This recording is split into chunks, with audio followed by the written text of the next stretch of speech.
జెండా సైతం లెక్క చేయడం, మీరందరూ స్కూటర్లతో ఆయన వెంట వెళ్తున్నారు. ఈ ఒక్క ర్యాలీ మాత్రమే చాలు జగన్మోహన్ రెడ్డి గారు మళ్లీ ముఖ్యమంత్రి అవుతారంటానికి. ఎందుకంటే కనీసం 10 కిలోమీటర్ల నుంచి ప్రజలు పరుగులు తీసుకుంటూ వస్తున్నారు. నిర్మానుష్యమైన ప్రదేశాల్లో కూడా పరుగులు తీసుకుంటూ వచ్చారు. వారిని గాని వాళ్ళ నాన్నగారిని గాని రాజకీయంగా ఎదుర్కోలేక వాళ్ళ భౌతికంగా లేకుండా చేయాలని చెప్పేసి ప్రయత్నాలతోనే ప్రజలకు దూరం చేయాలనే ఆలోచనతోనే ఈ యొక్క మొన్న జరిగిన దాడి కూడా జరిగింది ఆయన మీద. కాబట్టి ప్రజలు గుండెల్లో పెట్టుకుని కాపాడుకుంటారు. కొంతమంది ప్రతిపక్ష నాయకులు ఏం చెబుతున్నారంటే అది కావాలని చేయించుకున్నారు అని చెప్పేసి చెబుతున్నారు. వాళ్ళకి ఆల్రెడీ ఆయనకి ఎటువంటి దెబ్బ తగిలింది, ఎంత ఇబ్బంది పడుతున్నాడు చూడటానికి చాలా మంది వచ్చున్నారు అనమాట ఒక ఓదార్చాన్ని. అంటే ఏం లేదు, మొన్న అంత దెబ్బ తగిలింది, కంతకు తగిలి ఉంటే ప్రాణం కూడా పోయేది.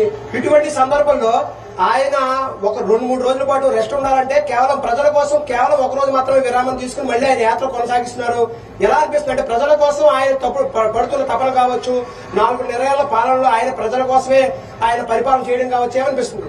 ప్రజలు ఎప్పుడు కూడా వాళ్ళు ప్రజల కోసమే వాళ్ళ జీవితాన్ని త్యాగం చేశారండి. ఎందుకంటే ఇది నిన్న తగిన చెప్ప చాలా చిన్నది. ఇంతకుముందు ఆయన్ని అన్యాయమైన కేసుల్లో ఇరికించి 16 నెలల పాటు జైల్లో పెట్టిన ఆనాడు ఎప్పుడు కూడా ఆయన వెనక్కి తగ్గలేదు. ఇది చాలా ఆయన దృష్టిలో చాలా మందికి అయితే చాలా పెద్ద దెబ్బ. ఆయన దృష్టిలో ఇది చాలా తృణపాయం. ప్రజలు చూపించే ప్రేమాభిమానాలు గొప్పది. ప్రాణాల సైతం లెక్క చేయకుండానే పేద ప్రజలు, లేదంటే ఆయన కూడా ధనికులతో పాటు చేరి ఏదో ఒక కూటమిలో చేరిపోయేవాడు. పేద ప్రజలనే కూటమిగా ఏర్పాటు చేసుకున్నాడు కాబట్టి వాళ్ళనే నమ్ముకున్నాడు. వాళ్ళతోనే ఆయన జీవితం అని చెప్పేసి ప్రాణాలు త్యాగం చేసి ముందుకు రావడం జరిగిందన్నమాట.